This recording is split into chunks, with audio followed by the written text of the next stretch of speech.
SOPA was a bill to give the US government the right to block access to any website it deemed to be in breach of copyright law. Opposing this American plan to create a state cyber police were such online platforms as Anonymous, Wikipedia, Reddit, 4chan, and DeviantArt. Many governments see cyberspace as a sovereign territory that should be under state control. But to organizations like Anonymous, cyberspace is a public good that cannot be owned or centrally controlled. Acts of piracy have always been a response to the control of uncharted capitalist frontiers. Piracy is not a random act. It is predictable and lies at the core of capitalism. The conflict over the control of cyberspace is just the latest in a long history of struggles. It all began in the 17th century when capitalism expanded into the first uncharted territory, the high seas.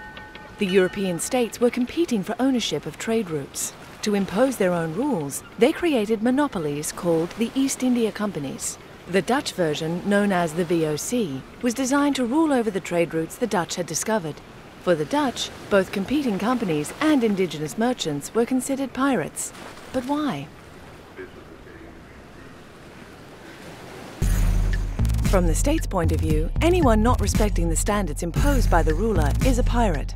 So piracy is a matter of perspective, and those in power tend to impose their own perspective on the rest of the world. That's why the Dutch government saw nothing wrong when in 1603, a Dutch admiral attacked a Portuguese ship along the spice route. In fact, the Dutch government had sanctioned the attack by providing a letter of marque and reprisal. Those given this authority were known as privateers or corsairs. So what the Portuguese considered an act of piracy was for the Dutch a valiant move in forcing control of a sea route they claimed to own. Many pirates believed the high seas to be a public good, to be used freely for the benefit of everyone.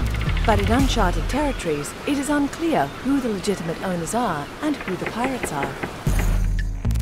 Stories of pirates are not unique to Hollywood tales of a bygone era.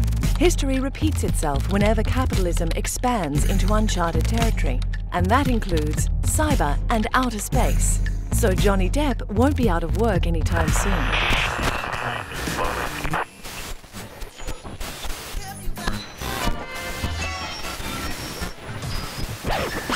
In the early 20th century, the British government created a monopoly to enforce rules in the latest capitalist territory, the airwaves, and the BBC was born. Its purpose was to create rules for programmers and for listeners, such as allowing only religious shows and classical music. His Majesty's subjects were to listen to the broadcasts in silence, using only BBC-approved receivers. But the popularity of offshore pirate radio made the government rethink the rules of broadcasting. And since the end of the BBC's monopoly in 1967, the airwaves have been free of censorship and treated as a public good. The funny thing is, every time capitalism expands into new territories, state monopolies are used to define the rules and gain control. Or did you actually believe that capitalism and free markets were one and the same thing?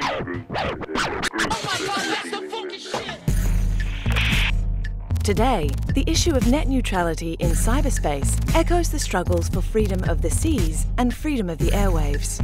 Remember the Dutch corsairs attacking the Portuguese ship? Well, in 2001, the Chinese government authorized 10,000 cyber pirates turned cyber corsairs to attack American targets in reprisal for a US drone intrusion. Since then, both the US and China have been tracking cyber pirates online to offer them jobs as cyber corsairs. Using cyber weapons such as the Stuxnet and flame viruses, cyber corsairs fight for control over cyberspace, a strategic territory on which so many industries depend. So ask yourself, who shall we trust to control cyberspace? A for-profit like Google, sometimes backed by the NSA? A non-profit like ICANN, supported by the US government?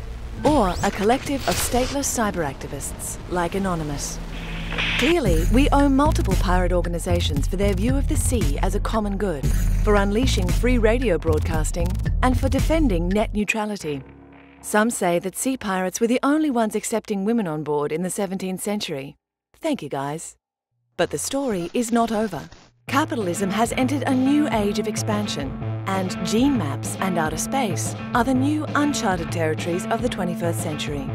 Who will you trust to control them?